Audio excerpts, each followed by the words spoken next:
Boa tarde a todos e a todas.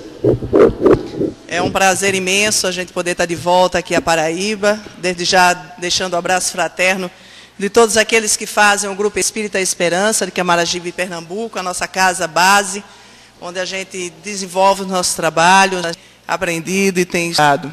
Nossa proposta de hoje é um convite para um alto mergulho em cada um de nós.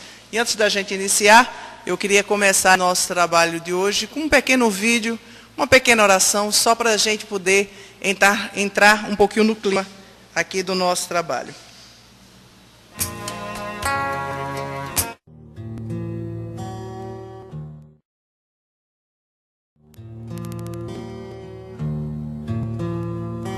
Oração pelo amor.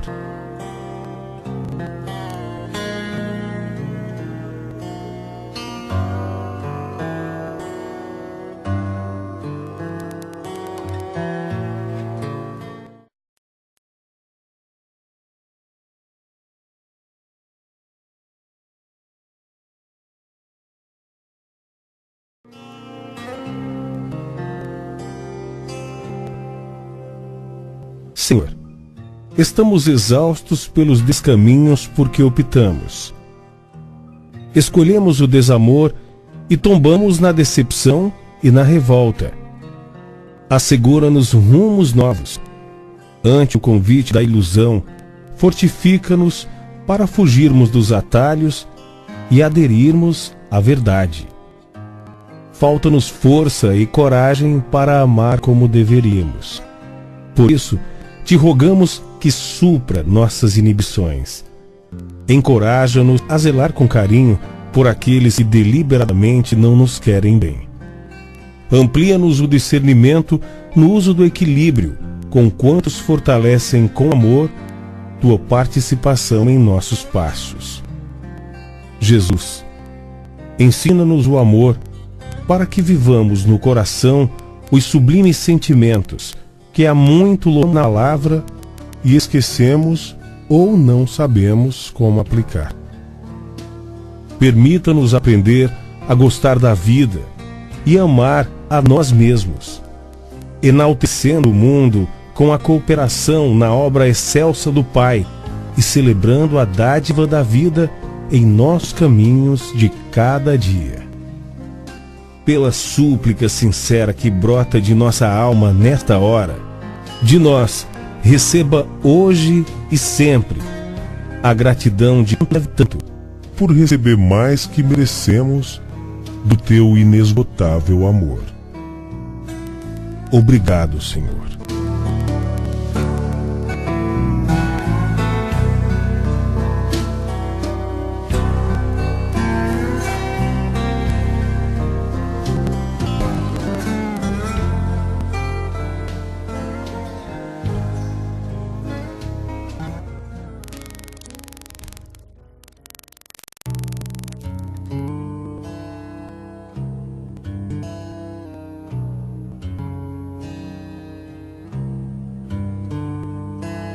Oração pelo amor.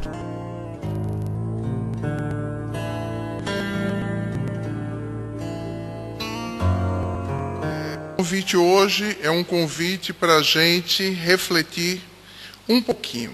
Deixa eu só colocar umas duas coisas aqui em ordem.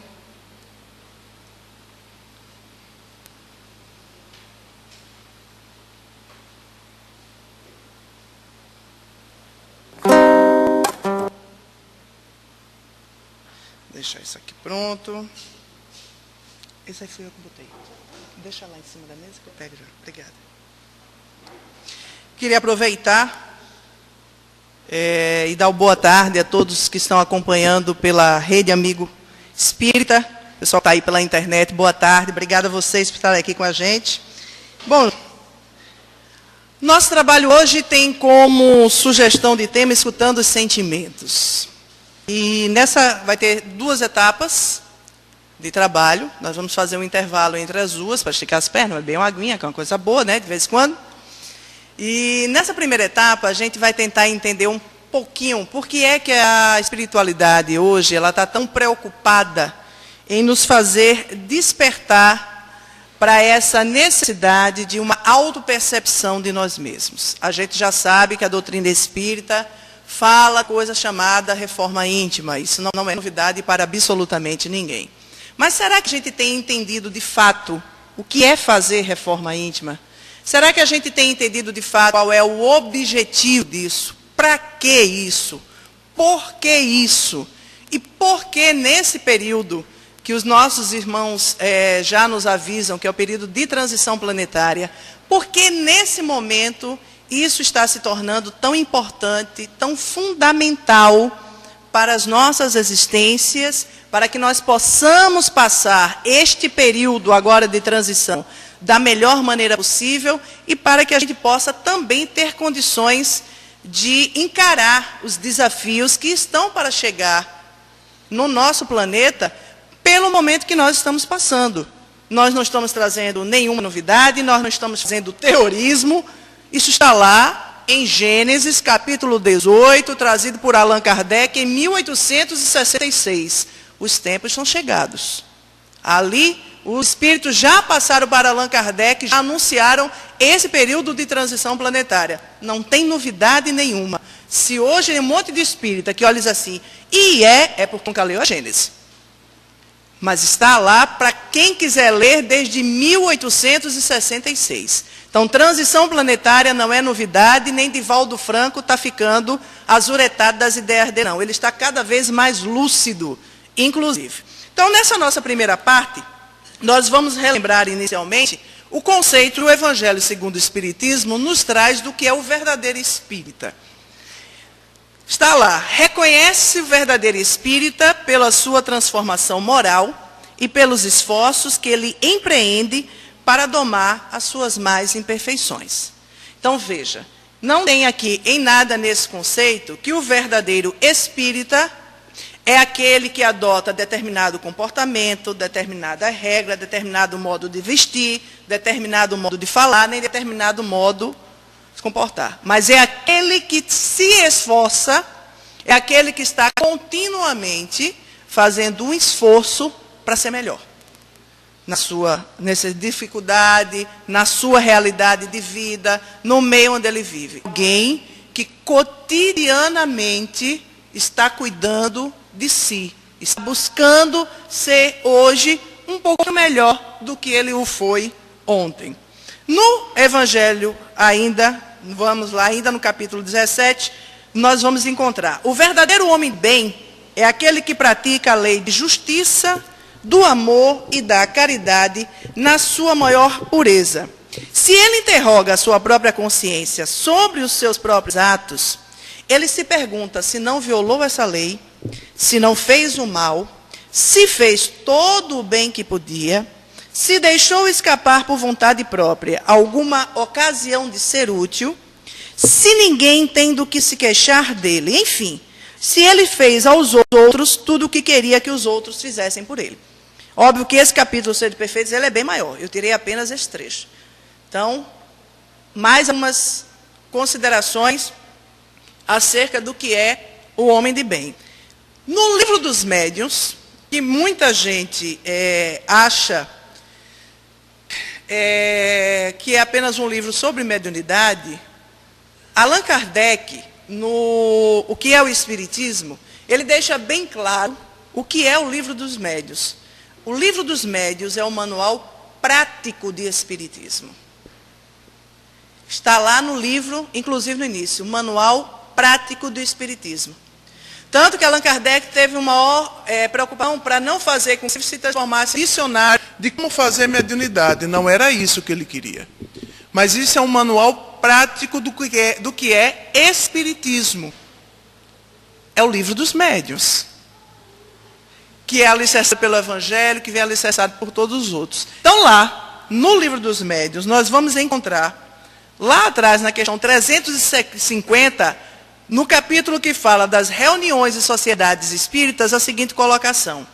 Se o Espiritismo, conforme foi anunciado, tem que determinar a transformação da humanidade, claro é que esse efeito ele só poderá produzir melhorando as massas, o que se verificará gradualmente, pouco a pouco, em consequência do aperfeiçoamento dos indivíduos.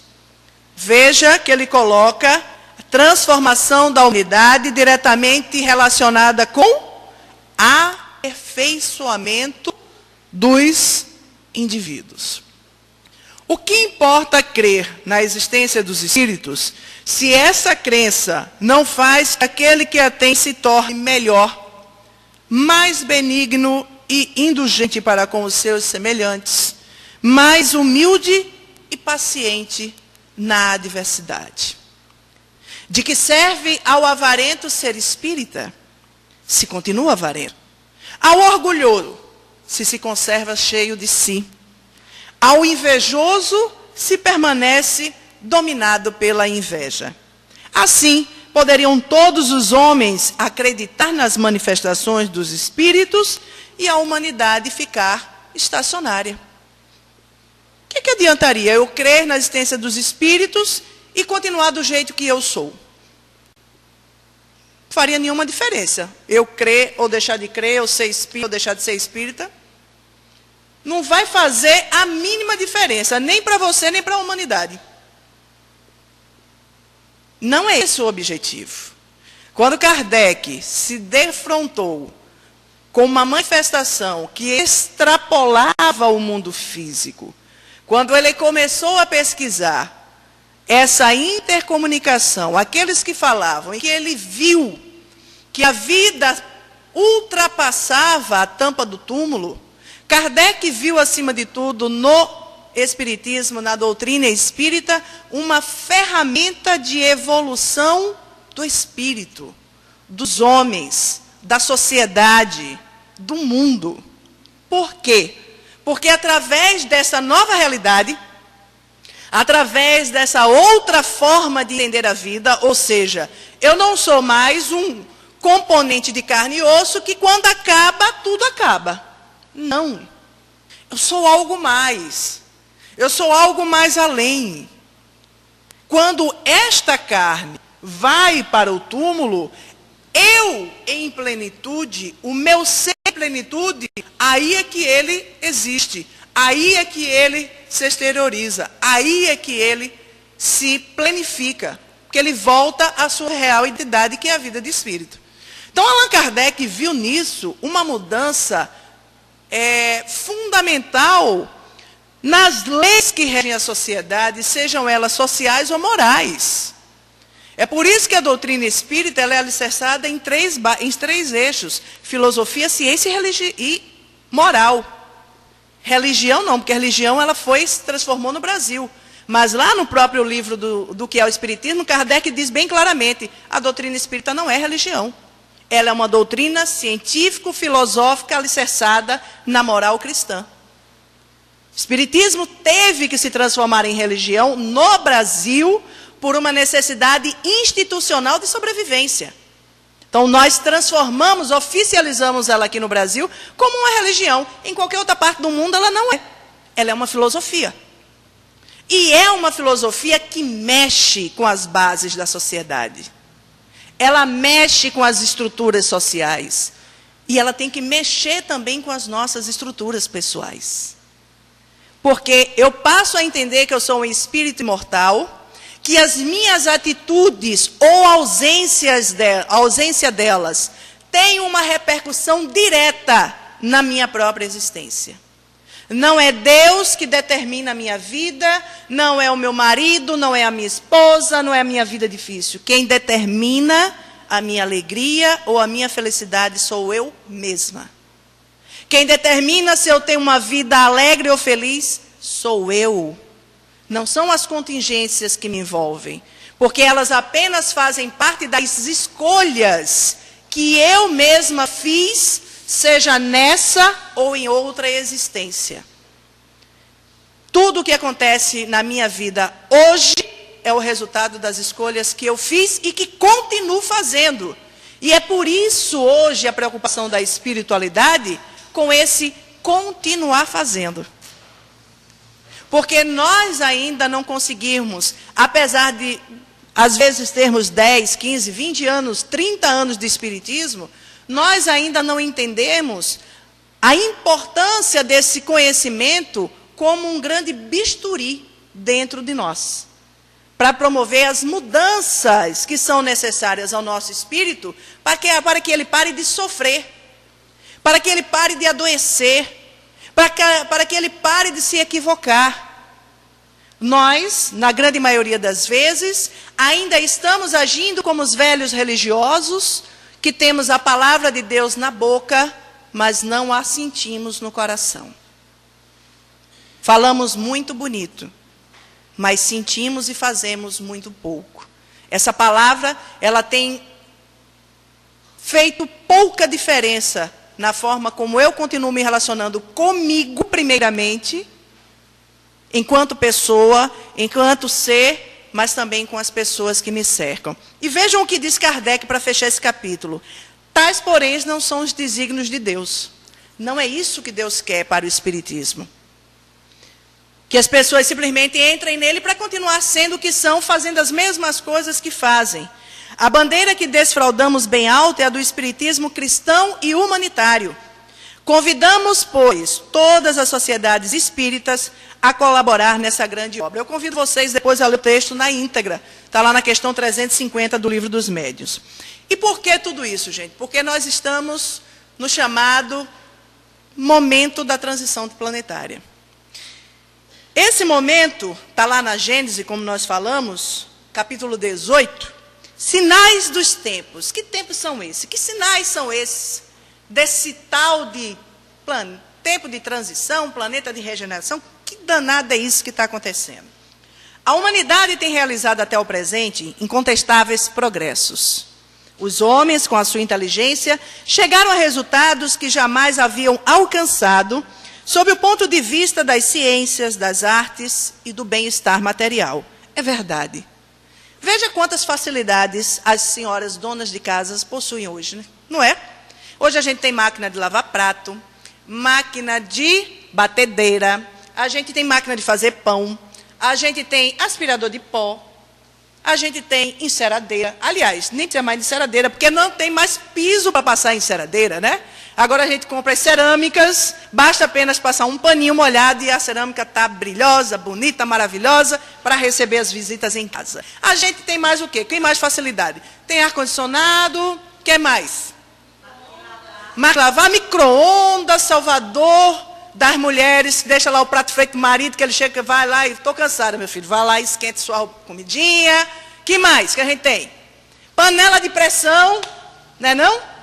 Coisa maravilhosa. E os homens? O que é que tem de facilidade? Computador, internet, que mais? Carro, agora que nem mais marcha precisa passar. Não é? Agora baixa, mexeu uma coisinha, o carro já está andando bonitinho, mexeu mais uma, dá ré, nem tem mais dor de cabeça com pedal. Ou seja, gente, nós estamos avançando na nossa ciência. Grandes descobertas, a nanotecnologia, cirurgias que estão sendo feitas, transplante de rosto. Onde é que a gente já se viu, a não ser nos filmes de Frankenstein, a gente fazer transplante de rosto? O caba morre, o outro está com rosto, sem rosto, aí eu vou lá, pego o rosto dele e boto no outro. É isso mesmo. E as pessoas voltam a ter vida. Então, gente, nós estamos avançando, nós estamos alcançando características tanto morais como também tecnológicas muito grandes. Mas resta-lhes ainda, segundo o texto, um imenso progresso a realizar. O de fazer que entre si reinem a caridade, a fraternidade, a solidariedade, que lhes assegurem o bem-estar moral. É verdade. E eu não vou muito longe, não. Isso a gente vê, essa ausência dessas três palavras, muita gente, vezes, dentro das nossas próprias casas religiosas. Na nossa convivência interpessoal dentro do mesmo templo religioso.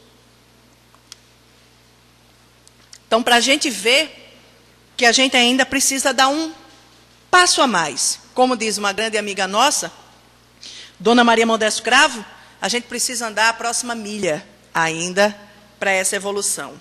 Ainda na Gênese, não poderiam consegui-lo nem com as suas crenças, nem com as suas instituições antiquadas, restos de outra idade.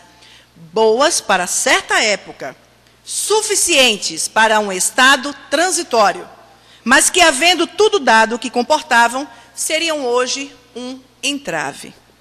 Isso é uma fala de 1866, que eu trago ela para a nossa reflexão de hoje. As nossas casas espíritas estão preparadas para dar conta do momento de transição planetária?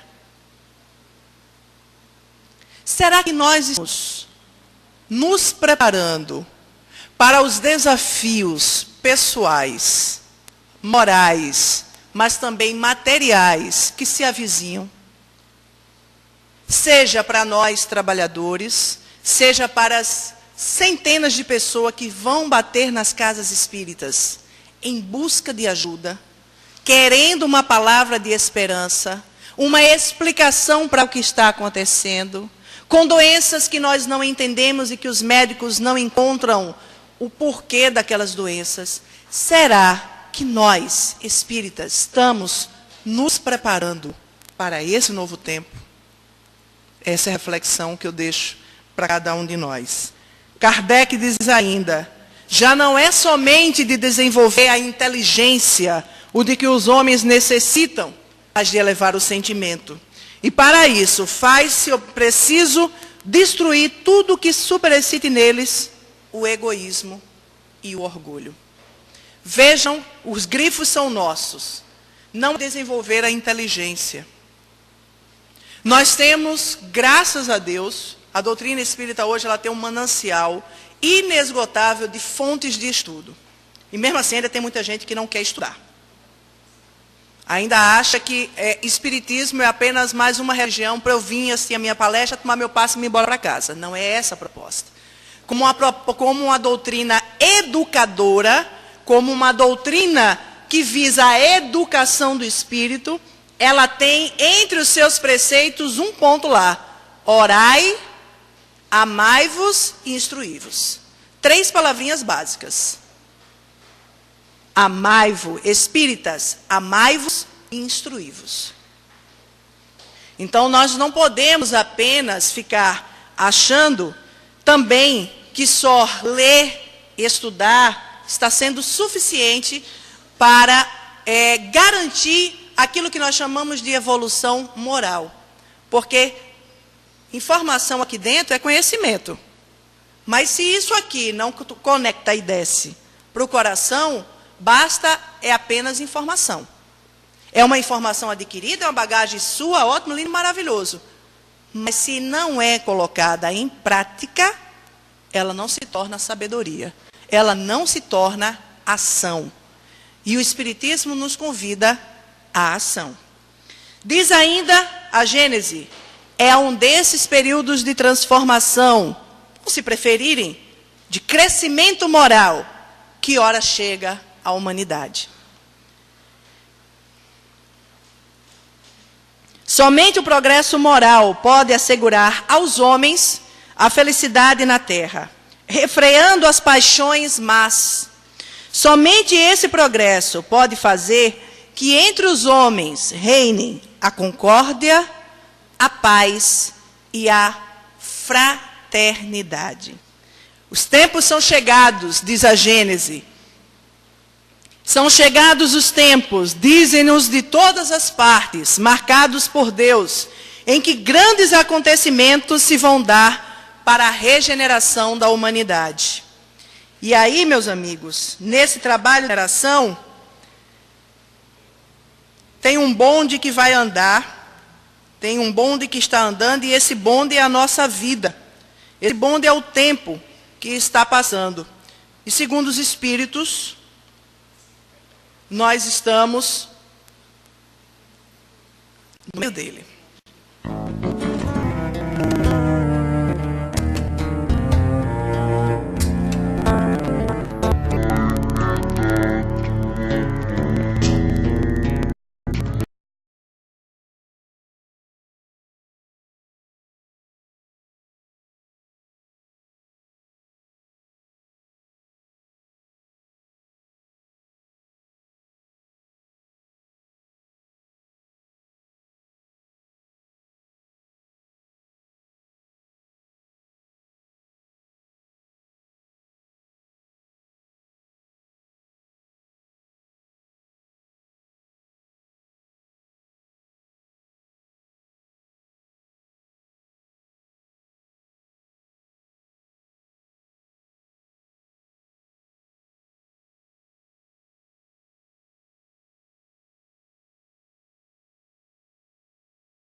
ou não esse planeta somos nós.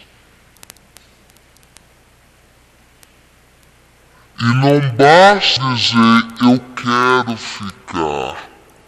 E aí é que está o desafio.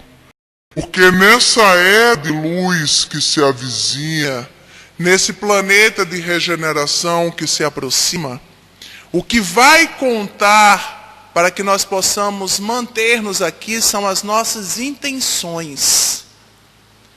É aquilo que está nos movendo o coração por dentro. É aquilo que está fazendo a gente acordar todo dia e levantar para ir trabalhar, para vir para o lar da vovozinha fazer o nosso trabalho. Qual é a intenção que está por trás das nossas ações?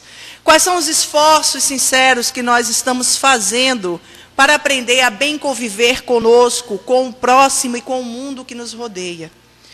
E nessa era de luz, o último bonde vai passar, levando quem não tiver em si a era de regeneração. Essa frase dele, desculpem, ela faz referência a justamente a deportação. A retirada dos espíritos deste planeta para outro orbe. E quem não vai ficar aqui? As pessoas que não estiverem verdadeiramente comprometidas com o bem. Com o amar a Deus acima de todas as coisas, mas amar ao próximo como a si mesmo. Então, por isso que a espiritualidade está nos chamando tanto a atenção, para a gente parar com essa miopia de olhar apenas para fora de nós e achar que com velhos condicionamentos religiosos nós vamos ser salvos, porque não vai dar mais tempo para ter outra encarnação. Não vai dar tempo para deixar para a próxima para fazer. Nós temos que começar nessa agora. Nós que estamos reencarnados nesse momento no planeta, aceitamos reencarnar agora porque sabíamos do desafio. Porque nós sabíamos que essa era uma das últimas oportunidades nossas de permanecer aqui. Nós não estamos aqui para passear. Nós não estamos aqui a passeio. Nós estamos aqui para um trabalho maravilhoso. É o nosso autoencontro. É a nossa melhora enquanto seres humanos. É a gente finalmente aprender a botar a nossa vida no carro da vida crística. Do trabalho de Jesus. Coisa que a gente há milênios não faz. E que nós estamos protelando, porque tudo é muito mais importante do que o trabalho do Cristo. Tudo é muito mais atrativo do que o trabalho do Cristo. Menos cuidar da gente. Menos cuidar do próximo. Menos trabalhar para a luz. Então, o nosso convite hoje, gente, é esse. A gente mergulhar nesse lago, sair dessa superfície e a gente poder, a partir de agora, fazer um mergulho. Um maravilhoso mergulho. Algumas vezes sem cilindro de oxigênio. Muitas vezes só com a máscara, pega o ar e mergulha. Mas é um mergulho que a gente precisa fazer dentro da gente. Esse mergulho maravilhoso de um autoencontro. O Espírito Hermâncio Dufour, no livro Escutando os Sentimentos, traz a seguinte colocação. Isso é uma fala para nós, espíritas. Nas preces angustiadas de muitos adeptos, ouvimos as indagações. O que me falta fazer para ser feliz? Onde é que eu estou falhando? Será uma obsessão que me persegue? Por que é que eu me encontro assim, com essa angústia, com esse desânimo, com essa vontade de largar tudo, com essa tristeza que não sai de dentro de mim, com essa baixa autoestima, com esse desamor a mim mesmo? Não deveria eu estar melhor? Eu tenho 10 anos de espírita, eu tenho 20 anos de doutrina espírita. Sei o livro dos espíritos de cabo a rabo, conheço todas as letras. Já estudei toda a coleção de André Luiz, Joana de Anjos, para lá. Por que eu não melhoro? Eu não consigo me ver como uma pessoa melhor. O que está acontecendo? Como harmonizar padrões doutrinários com sentimentos pessoais? Muitas vezes a gente chega assim, olha, espírita não faz isso. Espírita não faz aquilo. Espírita não dança forró. Mas espírita está no mundo.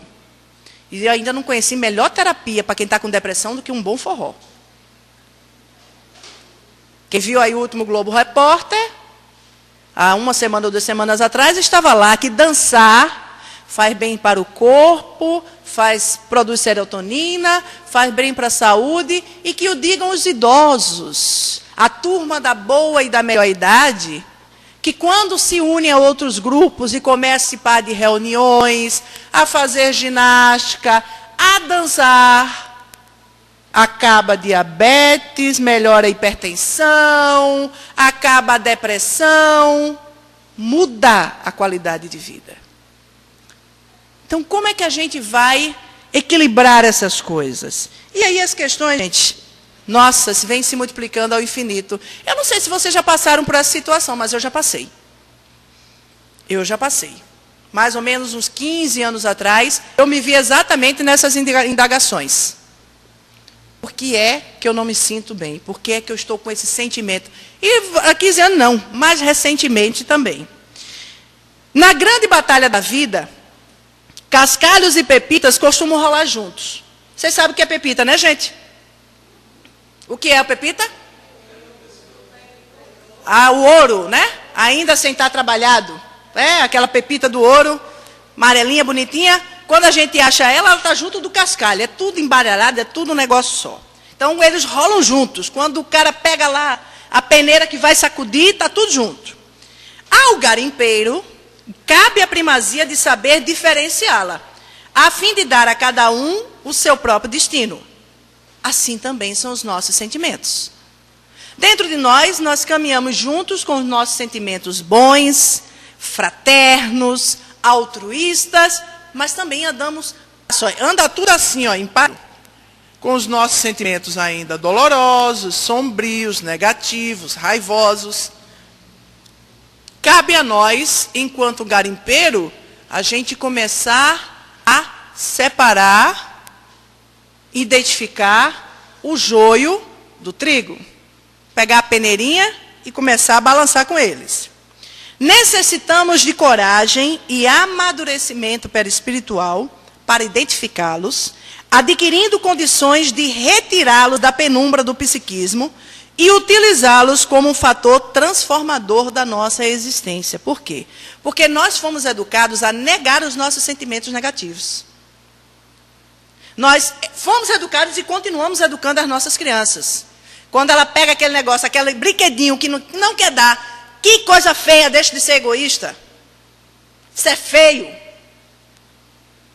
Quando ele faz birra, está com raiva, que coisa feia. A gente fica sempre dizendo para as nossas crianças isso, de que o sentimento de raiva, de egoísmo, de coisa é feio. E se é feio, eu não posso mostrar, porque se eu mostrar, ninguém vai gostar de mim. Ninguém vai me amar. Então o que é que a gente fez? A gente começou a engolir. Mas não deixou nenhum de sair da gente. Está tudo lá bonitinho guardado aí dentro. E vai se manifestar ao longo da vida em diversas situações que a gente vai ver mais à frente. É muito difícil conviver com fantasmas acicatando as nossas dificuldades e depois nos entregarmos ao tribunal da consciência, onde seremos condenados ao menosprezo. Quem assim vive, jornadeia nos porões da existência, onde apenas pelas frestas da misericórdia do Criador vê restas de luz. É verdade. É muito difícil, gente, a gente conviver com culpa, remorso. Quem já passou por essa experiência sabe do que eu estou falando. Você ficar fugindo de você mesma, tentando fugir, porque a gente não consegue. Fica sempre ali, ó. Vira e mexe, o fantasminha volta e nos assombra e nos assusta. Como pode o Pai da criação esperar daqueles que assim vivem colaboração mais efetiva? E estes, como sentirem-se herdeiros, se vivem na miséria de si mesmos? Essa fala, gente, é de Jaida Rodrigues de Paula, que é um psiquiatra e terapeuta do Hospital Espírita André Luiz de Minas Gerais. Como é que Deus pode esperar que nós possamos ser servidores com prazer, servidores dele, se a gente vive num inferno em vida? Porque alguém disse para a gente que é muito feio ter raiva, que é muito feio ter mágoa, que eu não posso ter mágoa, que o meu vício é doença, que o meu isso é aquilo ou é aquilo outro, quando eu tenho que negar o que eu sou para viver um personagem para ser aceito na sociedade em que eu estou. Como eu posso ser um trabalhador de Jesus de fato e desinteressado desse jeito? Ou eu vou ser aquele que na primeira dificuldade eu caio fora? Na primeira atribulação eu desisto? Ou eu vou agredir os meus próximos, ao meu próximo, porque por dentro eu estou com raiva, por dentro eu estou ferido, eu não tenho com quem falar, muitas vezes eu sou o dirigente da mediúnica, eu sou o presidente da instituição, e estou por dentro morto, estou ferido, estou precisando falar com alguém, mas não posso, porque alguém disse que o meu papel é ser forte e não ter problemas. Como é que eu posso ser um servidor de Jesus desse jeito? Eu sou gente. Eu sou um ser humano. Eu sou um espírito imortal que estou com uma função. Eu, Alexandra, enquanto pessoa, tenho os meus problemas, e não são poucos. E o fato de eu estar trazendo esse material para vocês não é porque eu já alcancei a plenitude e vivo feliz. Não é isso. Mas é porque eu tenho encontrado nesse material a força necessária para superar as minhas próprias dificuldades. Como a gente vai se sentir herdeiro de Deus se a gente vive na miséria da gente mesmo? Então, gente, isso nos leva ao que Joana de Ângeles maravilhosamente conceitua a homens aparência. A gente passa a viver personagens, temos uma aparência para o mundo, mas por dentro nós somos outra coisa. Ignorando as reações pessoais sempre imprevisíveis, facilmente ele tomba nas ciladas da violência ou entrega-se à depressão. Quando surgem dificuldades e as respostas ao seu esforço não correspondem ao anelado. Está no Homem Integral, capítulo 2. São os homens aparência. Aqueles que negam o que são e vivem para a sociedade. Mas basta a primeira dificuldade para a gente entrar em depressão, para a gente agredir os outros, para a gente se violentar, que é pior, se violentar. Por isso, alguns livros têm sido trazidos pela espiritualidade, gente, de forma a nos alertar para isso. Essas são apenas algumas obras que nós elencamos e citamos, mas tem muitas outras. Então você vai ter o Evangelho. Todas essas outras obras que constam aqui estão baseadas em cima do Evangelho segundo o Espiritismo. Vejam que coisa interessante. Hamed no Renovando a Atitude, Hermance no Reforma Íntima no Escutando Sentimentos, Joana no Jesus e o Evangelho à luz da psicologia profunda, e Hamed também no modo de entender uma nova forma de ser. Todas essas obras que nos trazem para o autoencontro, que nos convidam para essa autobusca, estão baseadas em um livro. Qual é ele? Que a gente precisa ler mais, entender mais, refletir mais, colocar mais em prática. Joana, ainda no Homem Integral, nos diz: o grande desafio para o homem contemporâneo para o homem é o seu autodescobrimento. Não apenas a identificação das suas necessidades, mas principalmente da sua realidade emocional. Quem eu sou emocionalmente? Das suas aspirações legítimas, o que é que eu quero fazer de fato da vida? Qual é o trabalho espírita que de fato me completa, me complementa, me dá prazer, me faz sentir gente? E as suas reações diante das ocorrências do cotidiano. Mediante o aprofundamento das descobertas íntimas, altera-se a escala de valores e surgem novos significados para a sua luta, que contribuem para a tranquilidade e para a autoconfiança. À medida que a gente faz esse mergulho. Um sábio, nosso querido João, Disse lá atrás: e conhecereis a verdade, e a verdade vos libertará. Que verdade é essa? A verdade que conheceremos e nos libertará será sempre a verdade sobre nós mesmos. Não adianta nós estarmos o tempo preocupados em ler muitos livros, se o principal livro a gente não está buscando ler, que é o nosso livro pessoal, o nosso livro dos nossos sentimentos, o livro da nossa existência, aquilo que está dizendo para a gente, eu sou.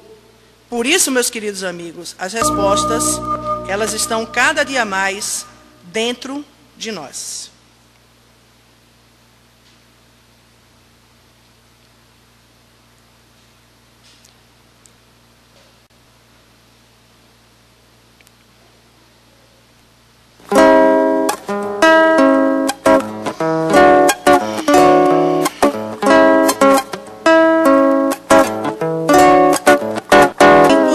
Fechar os olhos para fora e entregar-me ao sentimento com coragem, adentrar o íntimo de minha alma, conhecer-me a mim mesmo sem demora. Jesus me convida a amar-me sem restrições, a aceitar-me com o amor dileto de uma mãe, buscar minha verdade pessoal, então abrir-me a outros corações.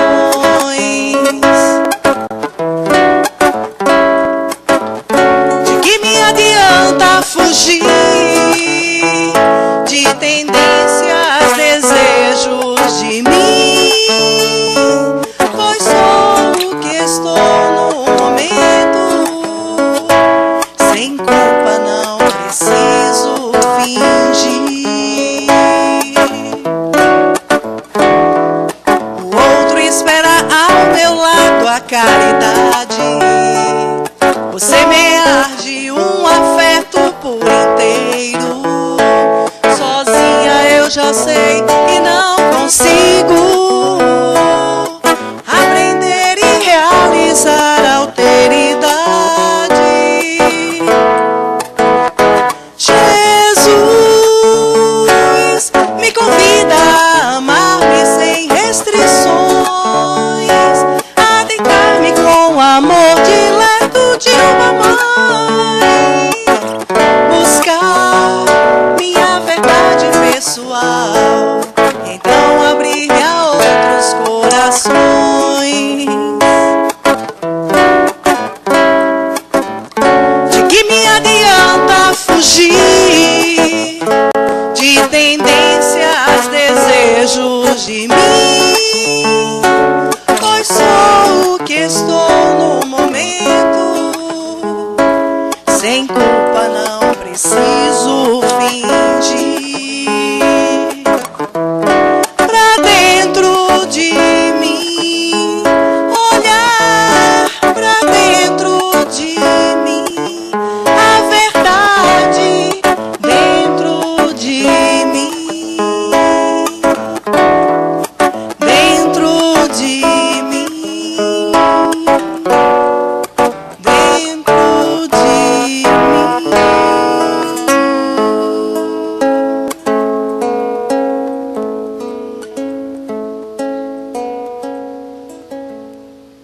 Pois é, gente, a gente tem procurado essa verdade do lado de fora, mas ela está intrínseca, ela está dentro da gente.